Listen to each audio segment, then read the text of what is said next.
नमस्कार मंडळी. तुम्हाला माहिती आहे का की आजच्या भागामध्ये कमळी आणि गौरी अक्षरशः एकमेकींच्या समोर आलेल्या आहेत. कमळीने गौरीचा चेहरा पाहताच गौरी म्हणजेच सरू ही आपली आई असल्याचं कमळीने सगळ्यांच्या समोर आणलेलं आहे. ज्या क्षणाची ज्या गोष्टीची आपण सगळेजण इतके दिवस वाट पाहत होतो ती गोष्ट आज अक्षरशः सगळ्यांच्या समोर आलेली आहे. आणि ज्यावेळेला ऋषीला कळतं की साधना म्हणजेच गौरी आहे आणि ती कमळीची आई आहे आणि ज्यावेळेला ऋषीला हे सगळं सत्य समजलं आहे आणि त्यानंतर ऋषीने जे काही केलेलं आहे ते बघून खूपच धमाल येणार आहे. तर प्रेक्षकांनो, तुम्ही जर आपल्या चॅनलवर नवीन असाल ना, चॅनल अजूनही सबस्क्राईब केलं नसेल तर आता सबस्क्राईब करून घ्या. म्हणजे येणारे नवीन अपडेट आणि सगळ्यात नवीन ट्विस्ट सगळ्यात आधी तुम्हाला आपल्या चॅनलवर पाहायला मिळणार आहेत. तर आपण पाहूयात की आता काय होतं की इकडे नयनतारा फोनवर बोलत असते. इकडे खूप महत्त्वाची मीटिंग असते आणि राजनचं येणं खूप महत्त्वाचं असतं आणि राजन मीटिंगलाच आलेला नसतो. आणि हेच बोलणं आता नयनताराचं कोणाशी तरी चालू असतं. आणि ही गोष्ट आता इकडे ज्यावेळेला गौरी ऐकते आणि गौरीला कळतं की राजन मीटिंगला का गेले नसणार आहेत. तिला आता हा प्रश्न पडतोच. इथे आता गौरी विचार करत असते की मी काल जे त्यांना सांगितलं त्या गोष्टीचा त्यांनी धसका तर घेतला नसेल ना, त्याचा त्यांनी त्रास तर करून घेतला नसेल ना. इकडे आता गौरीला प्रचंड भीतीच वाटत असते. तर नयनतारा फोनवर म्हणत असते की राजनला कोणी फोन करून विचारलं का, कारण तो कधीही मीटिंग चुकवत नाही.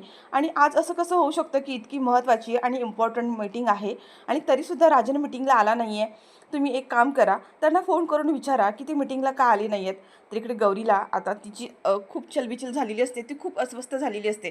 कारण ती जे राजनजवळ खोटं बोललेली आहे की कमळी म्हणजे त्यांची जी मुलगी आहे ती ह्या जगात नाही आहे, त्या गोष्टीचा राजनने स्वतःला त्रास तर करून घेतला नसेल ना. आणि आता जे गौरीने कमीसाठी खायला घेऊन आलेली असते ती आता ती ऋषीच्या रूममध्ये घेऊन जाते. गौरीच्या मनात एकच विचार चालू असतो की राजन त्यांना काही त्रास तर झाला नसेल ना, त्यांची तब्येत तर ठीक असेल ना. आता गौरी खूपच ओव्हर थिंकिंग करत असते, विचार करत असते.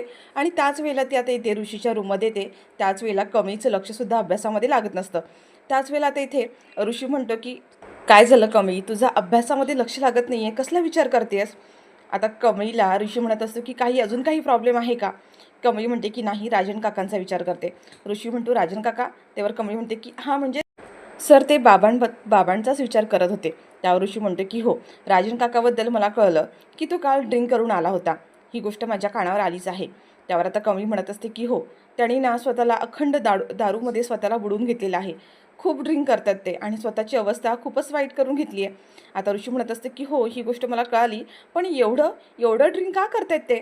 आता हे सगळं काही जे आहे त्याच वेळेला सरू आहे ती रूममध्ये येते आणि सरूने ऐकलं की राजन हा ड्रिंक करतो. आणि ही गोष्टीचा आता सरूला मोठा धक्का बसला आहे. त्यावर कमळी म्हणते की त्यांनी मला असं सांगितलं की त्यांना कुठेतरी गौरी काकू भेटल्या होत्या आणि गौरी काकूने जे काही त्यांना सांगितलं आहे ना, त्याच गोष्टीचा त्यांनी खूप मोठा धक्का घेतला आहे, त्याच गोष्टीचा ते विचार करत आहेत. त्यावर आता ऋषी म्हणत असतो की गौरी काकू भेटल्या होत्या, काय सांगितलं गौरी काकूने. आणि जर त्या भेटल्याच होत्या तर मग राजन काका त्यांना घरी का घेऊन आले नाही. आता कमळी म्हणते की मी ह्यांना हे सगळं कसं सांगू. ऋषी म्हणतो काय झालं कमळी, सांग ना, काही प्रॉब्लेम झाला आहे का, राजन काकांना काही कळलं आहे का. त्यावर कमळी म्हणते की हो, त्यांना गौरी काकू ज्या वेळेला भेटल्या होत्या तेव्हा गौरी काकूने त्यांना सांगितलं आहे की आता कमळी ही ते काहीतरी बोलणारच. तेवढ्यातच तिला आठवतं की ऋषीला तर माहीतच नाही की आपण त्यांची मुलगी नाही आहोत आणि आपण ह्या सगळ्या गोष्टी सगळ्यांपासून लपवून ठेवल्यात. मग आपण आता हे गौरी काकूने जे सांगितलं ते ऋषी सरांना कसं सांगू शकते. त्यावर इथे आता कमळी म्हणते की काय आहे ना, ते मला सांगितलं नाही राजन काकाने की नक्की काय झालं ते.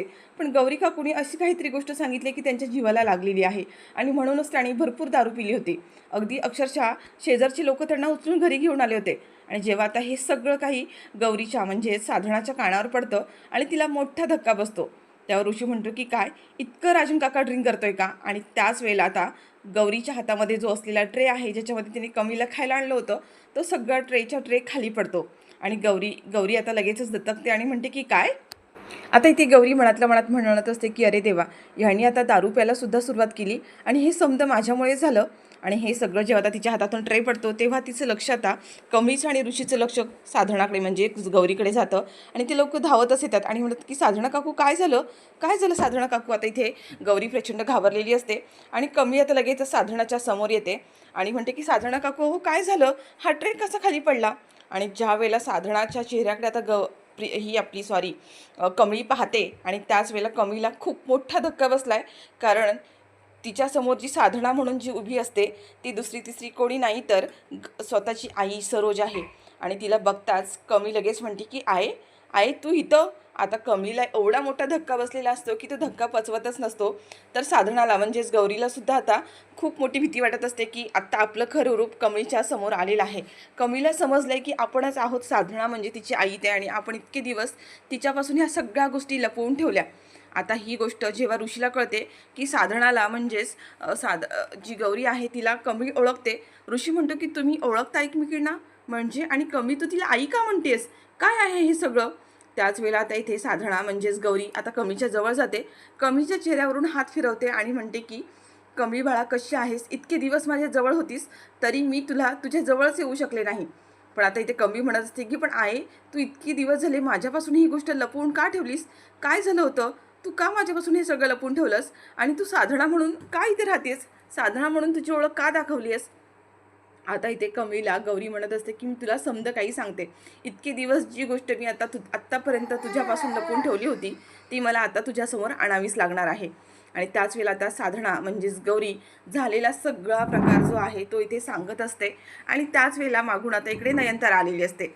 नयनतारा येते आणि नयनतारा आता जे गौरी काही कमळीला सांगते ते सगळं काही आता इकडे नयनतारा ऐकत असते. गौरी सांगत असते की हो मीच खरी गौरी आहे, राजनची आणि तुझी म्हणजे तुझी आई आणि राजनची बायको. तू राजनची आणि आमची मुलगी आहेस आणि हे सत्य आहे. पण इतके दिवस ह्या सगळ्या गोष्टी मी तुमच्यापासून लपवून ठेवल्या त्याचं खूप मोठं कारण आहे. कारण कारण तुझ्या जीवाला धोका आहे आणि तो धोका होऊ नये म्हणूनच मी इतके दिवस ही गोष्ट सगळ्यांपासून लपवत आलेली आहे, आणि म्हणूनच साधना म्हणून इतके दिवस मला इथे राहावं लागलं. आता हे सगळं काही नयनतारा ऐकत असते.